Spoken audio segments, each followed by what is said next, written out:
السلام علیکم دوستو، میرا نام ہے عمر اور آپ دیکھ رہے ہیں او ایس کو ڈسکوری۔ ابلیس کو سب ہی جانتے ہیں، جس کو انسان کا سب سے بڑا دشمن کہا جاتا ہے۔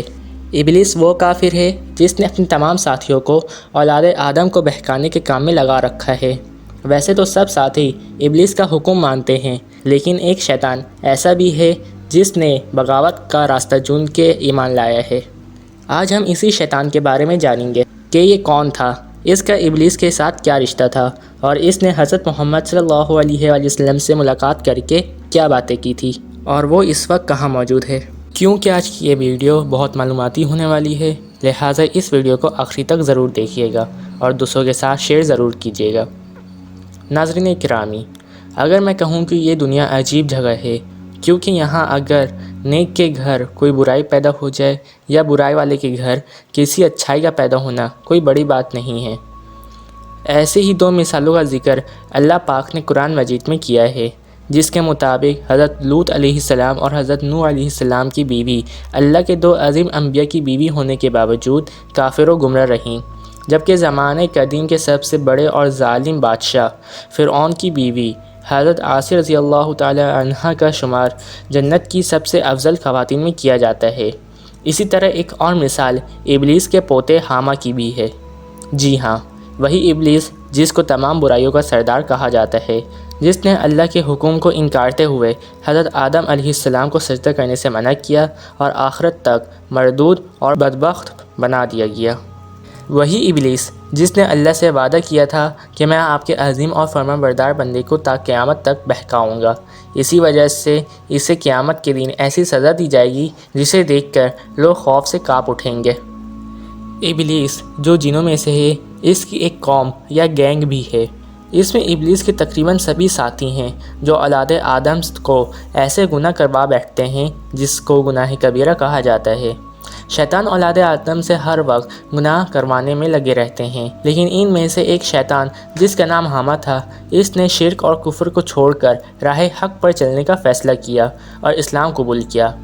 صرف اتنا ہی نہیں بلکہ حامہ نے حضرت محمد صلی اللہ علیہ وآلہ وسلم سے ملاقات بھی کی تھی۔ تو آئیں اس حامہ کے بارے میں ہم تفصیل سے جانتے ہیں۔ حضرت انس بن مالک اور حضرت عمر ابن خطاب رضی اللہ تعالی عنہ فرماتے ہیں کہ ایک مرتبہ ہم لوگ حضرت محمد صلی اللہ علیہ وسلم کے ساتھ مکہ کے جنگلات کی طرف جاتے ہیں۔ ہم تہامہ پہاڑ کے ایک پہاڑ پر آرام کر رہے تھے کہ ابھی بوڑھا شخص نمودار ہوتا ہے۔ یہ ہماری طرف لاٹھی کے سہارے آ رہا تھا اور آتے ساتھ ہی حضرت محمد صلی اللہ علیہ وسلم سے سلام کیا۔ حضرت محمد صلی اللہ علیہ وسلم نے سلام کا جواب دیتے ہوئے فرمایا کہ تم اپنے چال ڈھال اور آواز سے جن لگتے ہو۔ اس بوڑھے شخص نے کہا کہ جی ہاں، آپ کا اندازہ بالکل ٹھیک ہے، میں ایک جن ہوں۔ آپ صلی اللہ علیہ وسلم نے فرمایا کہ تم کون ہو اور جنوں کے کس گروہ سے تعلق رکھتے ہو؟ اس نے جواب دیا کہ میرا نام حامہ ہے اور میں ہیم کا بیٹا ہوں۔ میرا باپ لاقیس کا بیٹا ہے، جبکہ لاقیس ابلیس کا بیٹا ہے۔ اس کے بعد حضرت محمد صلی اللہ علیہ وسلم فرمانے لگے کہ تیرے اور ابلیس کے درمیان صرف 2 پشتوں کا فاصلہ ہے۔ یہ بوڑھا شخص کہنے لگا کہ جی ہاں، آپ بالکل ٹھیک کہہ رہے ہیں۔ اس کے بعد آپ صلی اللہ علیہ وسلم نے اس کی عمر پوچھی تو جواب دیا کہ جتنی عمر اس دنیا کی ہے اس سے تھوڑی ہی کم ہوگی۔ اس کے بعد کہنے لگا کہ جن دنوں قابل نے حابل کو قتل کیا تھا، اس روز میں چند برسوں کا ایک چھوٹا بچہ تھا، جبکہ میں ساری باتیں بخوبی سمجھ لیتا تھا۔ اس وقت میں پہاڑوں پر بھاگ لیتا تھا، لوگوں کی چھوٹی موٹی چیزیں چوری کر لیا کرتا تھا، یہاں تک کہ لوگوں کو نیک کاموں سے ہٹا کر گناہوں کا راستہ دکھاتا تھا۔ اس کے بعد اس نے کچھ گناہ اور گناہ کبیرہ کے بارے میں بتایا، جس پر آپ صلی اللہ علیہ وسلم فرمانے لگے کہ یہ تو بہت برا کام ہے۔ اس پر حامہ کہنے لگا کہ آپ مجھ پر ملامت نہ فرمائیں، میں ان لوگوں میں سے ہوں جس نے نہ صرف حضرت نوح علیہ السلام پر ایمان لایا تھا بلکہ ہر برے کام سے توبہ بھی کر لی تھی، جبکہ ان کے ساتھ مل کر دین کی دعوت دینے میں میں نے مدد بھی کی تھی۔ میں حضرت نوح علیہ السلام کے ساتھ مسجد میں رہا کرتا تھا۔ میں نے حضرت نوح علیہ السلام سے کہا کہ میں ان لوگوں میں سے ہوں جو حابل بن آدم کے خون میں شریک تھے۔ میں نے حضرت نوح علیہ السلام سے پوچھا کہ کیا اللہ میری توبہ قبول فرما لے گا؟ تو حضرت نوح علیہ السلام فرمانے لگے کہ اللہ نے مجھے جتنا علم عطا کیا ہے، اس میں بندہ جتنا بھی گناہگار ہو اگر سچے دل سے توبہ کر لے کہ میں آئندہ گناہ نہیں کروں گا تو اللہ توبہ قبول فرما لے گا، اس کے پچھلے سارے گناہ معاف کر دیے جائیں گے۔ حامہ مزید فرمانے لگا کہ اس کے بعد میں نے 2 رکعت نوافل ادا کیا اور سچے دل سے توبہ کی۔ اس کے بعد حضرت نوح علیہ السلام میرے پاس آئے اور کہنے لگے کہ حامہ سر اٹھا، اللہ نے تیری دعا قبول کر لی ہے۔ اس کے بعد میں نے 1 سال تک اللہ کی عبادت کی اور اس دوران میں نے کچھ اور کام نہ کیا، صرف اللہ کی عبادت میں مصروف رہا۔ اس نے کہا کہ میں نے حضرت ابراہیم علیہ السلام سے بھی ملاقات کی ہے۔ جب ابراہیم علیہ السلام کو آگ میں ڈالا جا رہا تھا تو میں ان کے پاس ہی تھا۔ میں نے حضرت یعقوب علیہ السلام کا بھی دیدار کیا ہے۔ اس کے علاوہ میں نے حضرت یوسف علیہ السلام اور حضرت الیاس علیہ السلام سے ملاقات بھی کیا ہے۔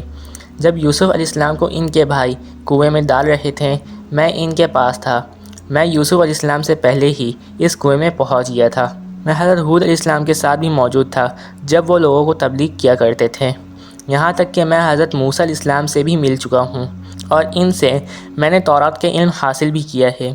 حضرت موسیٰ علیہ السلام نے فرمایا تھا کہ میرا سلام حضرت عیسیٰ علیہ السلام پر پیش کرنا، اور جب میں نے پیش کیا تو حضرت عیسیٰ علیہ السلام نے آپ کے بارگاہ میں سلام پیش کرنے کا حکم دیا۔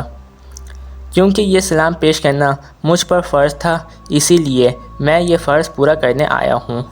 اس کے بعد آپ صلی اللہ علیہ وسلم کے آنکھوں سے آنسو نکل آئے اور فرمانے لگے کہ اے عیسیٰ تجھ پر سلام ہو، اور اس فرض کے وجہ سے اے حامہ تجھ پر بھی سلام ہو۔ اس کے بعد فرمانے لگے کہ تیری کیا حاجت ہے؟ حامہ کہنے لگا کہ میں نے حضرت عیسیٰ علیہ السلام سے انجیل کی تعلیم اور حضرت موسیٰ علیہ السلام سے تورات کی تعلیم حاصل کی ہے، لہٰذا آپ مجھے قرآن مجید سکھا دیجئے۔ آپ صلی اللہ علیہ وسلم نے اسے قرآن کی تعلیم دی اور 10 سورتیں بھی سکھائی۔ آپ صلی اللہ علیہ وسلم فرمانے لگے کہ اگر کبھی کوئی حاجت ہو تو میرے پاس آ جانا اور ہم سے ملنا نہ چھوڑنا۔ حضرت انس رضی اللہ تعالیٰ عنہ فرماتے ہیں کہ حضرت محمد صلی اللہ علیہ وسلم کے وفات کے بعد حامہ کا کچھ پتہ نہیں چل سکا کہ وہ زندہ ہے یا مر گیا۔ مجھے امید ہے کہ آج کی یہ ویڈیو آپ کو پسند آئی ہوگی اور اس ویڈیو سے آپ کے علم میں اضافہ ہوا ہوگا۔ ملتے ہیں ایک اور نئی ویڈیو میں، جب تک کے لیے اپنا خیال رکھیے گا۔ اللہ حافظ۔